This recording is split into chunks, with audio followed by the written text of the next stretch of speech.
Hello everyone. So India getting a massive foreign investment from in banking sector. अभी banking sector जो भी है उसमें बहुत ज़्यादा ह्यूज फॉरेन इन्वेस्टमेंट आ रहे हैं, जिसमें करेंटली अभी जो एक डील चल रही है एनडीएफसी इमरेट्स एनडीएफसी दुबई की जो सबसे बड़ी बैंक है वो 25% स्टेक खरीदने जा रही है आरबीएल बैंक में। तो इसकी जो वैल्यू है अप्रॉक्स 4,000 to 5,000 करोड़ है।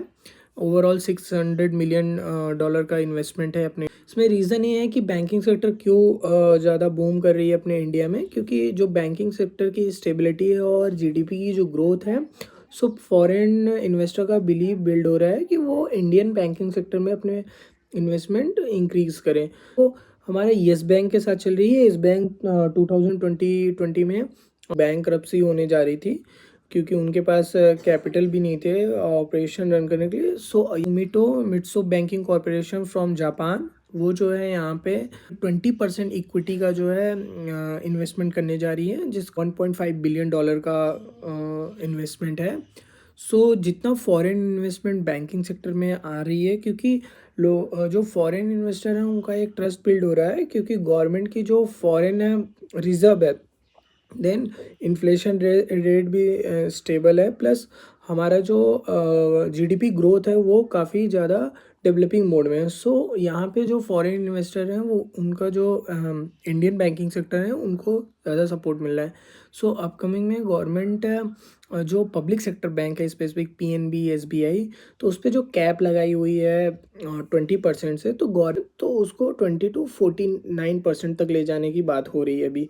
द फॉरेन इन्वेस्टमेंट के रीज़न क्या है, क्योंकि हमारे यहाँ जो रोबस्ट रिकवरी था, पहले तो नॉन परफॉर्मिंग एसेट जो थी वो डबल डिजिट में थी, 11% थी, बट अभी कम होकर 3% पे हो गया। तो इसके वजह से एक कॉन्फिडेंस मिलता है फॉरेन इन्वेस्टर को, वो इन्वेस्ट करके प्रॉफिट बना सकते हैं फ्यूचर में।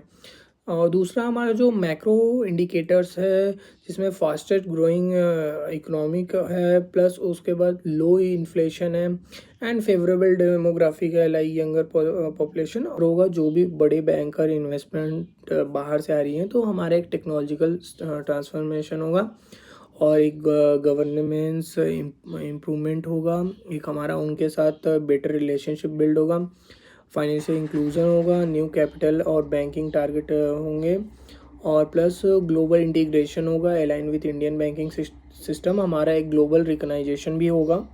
देन उसके बाद यहाँ पे चैलेंजेस क्या क्या हैं और प्रोज और कॉन्स क्या क्या हैं फॉरेन इन्वेस्टर को कंट्रोल करने के लिए। अगर 30% का इन्वेस्टमेंट हो रहा है तो 15% का वोटिंग राइट दे सकती है, या जो भी है उसका half of voting right they सकती है। पूरा कंट्रोल फॉरेन इन्वेस्टर के हाथों में नहीं दे सकती है। प्रॉब्लम आ रही है नेशनल सिक्योरिटीज़ के, क्योंकि जो फॉरेन इन्वेस्टर हैं वो हमारे पार्टनर्स होंगे, तो हमारे डेटा को एक्सेस कर सकते हैं।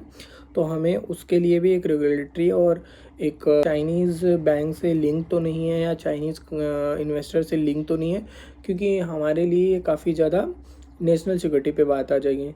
जो डोमेस्टिक मार्केट है उसमें क्या होगा कि रैपिडली करेंसी के डिप्रिशिएशन और अप्रिशिएशन के मूवमेंट्स दिखेंगे। आरबीआई को इसमें नया पॉलिसी इम्प्लीकेशन करना पड़ेगा और फ्यूचर आउटलुक्स के लिए गवर्नमेंट को रिफॉर्म करना पड़ेगा।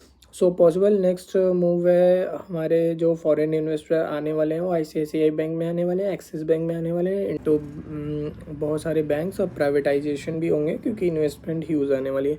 सो ये सारे रीजंस हैं जिसकी वजह से हमारे इंडियन बैंकिंग सेक्टर का काफ़ी ज़्यादा ग्रोथ होने वाली है, क्योंकि फॉरेन इन्वेस्टमेंट आनी है। Thank you for watching my video, please hit the like button.